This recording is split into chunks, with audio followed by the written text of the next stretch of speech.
Kumusta mga brad? Kung inyo nga pong matatandaan nung nilabas sa Pilipinas ang Kymco Dink R150, marami nga po ang nagsabing overpriced daw. Tapos wala pa daw floorboard, kargahan ng red horse ba? Kaya ang ginawa ni Kymco, siya na ang nag-adjust. Nilabas na nila ang dapat ilabas. Kaya kapag hindi pa bumili yung mga nambash, ibig sabihin nun, supot kayo.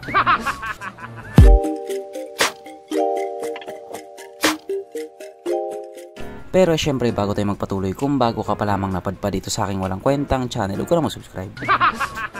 So yun na nga, para nga po doon sa mga hindi nakakalam, itong Kymco Dink nga po ay mayroong dalawang variant. Ang Dink R na nilabas na nga po dahil sa Pilipinas at itong bagong kalalabas lamang na Dink S. Syempre pinakaunang mapapansin mo nga po sa kanilang dalawa, yung footboard nila o yung floorboard nila. Yung Dink R nga po ay walang ganon. Yung Dink S naman yung meron. Kaya wala ka na talagang dapat magiging dahilan pa. Pipili ka na lang sa dalawa kung alin dyan yung fit para sa'yo. Sana lang talaga pumayag yung mama mo. O, yan yung pag sa pagsulti, baho, kunong, duga! Kaya dahil dyan, pag-usapan na naman natin kung ano meron sa motor na ito at kung gaano nga ba talaga siya kaganda. So ito nga po ang bagong Kymco Dink S150 na mayroong 149.8 cubic centimeter engine displacement, 4-stroke single cylinder, single overhead cam with 4 valves, fuel injected at syempre ito po ay naka-liquid cooled. Kaya hindi po siya panis sa Honda Click 125. Pagdating naman po sa kanyang power, ito po ay mayroong 15 horsepower, 8,500 RPM, 13.2 Nm of torque at 6,500 RPM. At dahil nga po kalalabas pa lamang sa motor na ito, wala pa po tayong idea pagdating sa kanyang top speed. Ang kanyang tangke ay kaya magkarga ng 7 liters fuel ng capacity na kumukonsumo na po ng 40 km per liter. So para nga po sa isang 150cc na scooter, matipid na po yun. Ang sukat ng kanyang gulong 120/70/13 sa harap at 130/70/30 naman sa likuran. So paras nga po na 13 inches yung sukat ng mga gulong niya. Pagdating naman po sa kanyang braking system, ito po ay naka-disc brake sa harap at disc brake din po sa likuran. At ang malupit nga po dito, parehas po itong may ABS.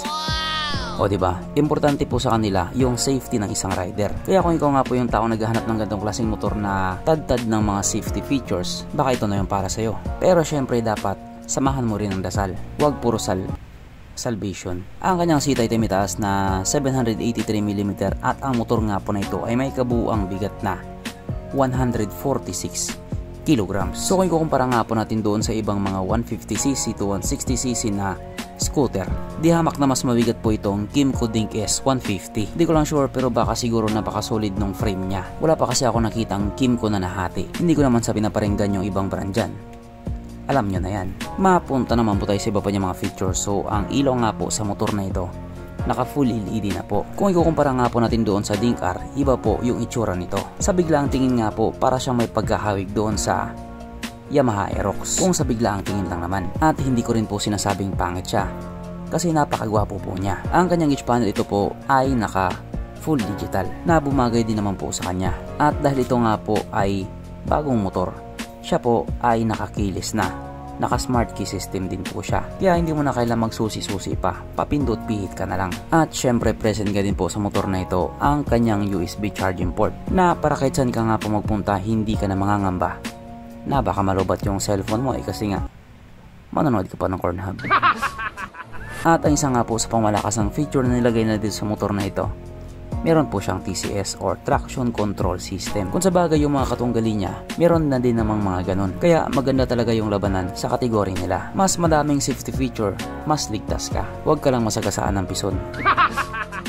At nandito na nga po tayo sa exciting na part, ang kanyang mga suspension. So sarap ang bahagi nga po, ito ay ginamitan ng telescopic fork. At sa likuran naman ito po ay gumagamit ng dual shock absorber na ayon nga po sa mga taong nakagamit sa motor na ito, maganda ang bounce.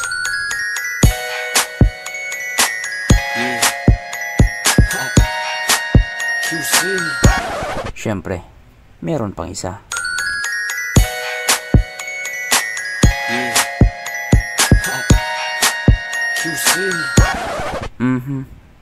Panigurado, wala na namang nalungkot.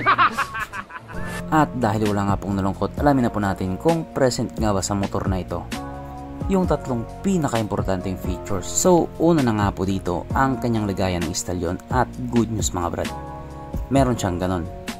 Meron siyang lagayan ng stallion. Pangalawa, meron din po siyang sabitan ng pulutan. At oras na nga po para sa ating Red Horse check ang pinaka-importanting feature sa isang motor. At ayon nga po sa aking masusing pag-aanalisa, ang motor na ito ay kayang magkarga ng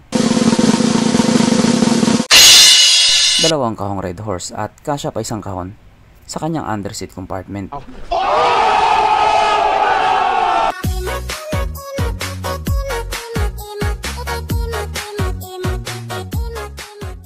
So therefore ang motor na ito ay talagang highly recommended. At ito na nga ang moment of truth. Yung lahat nga po na sinabi ko kanina, mababaliwala na yon kapag binanggit ko na to, ang kanyang presyo. Sapagkat itong Kymco Dink S150 nga po ay nagkakalaga ng 142,900 pesos. Pero sa ngayon nga po may promo sila. At ito nga po ay nagkakalaga na lang ng 139,900 pesos. Yan po ay hanggang July 31, 2025 lang. Pagkatapos niyan, balik na siya sa kanyang normal na presyo. Ano sa tingin niyo mga brad? Panalo ba or hindi? Bibili ka ba o hindi? So hanggang dito na lang muna mga brad. Kung may gusto kong sabihin or gustong idagdag doon sa mga sinabi ko, mag-comment ka na lang sa baba. Okay, bye.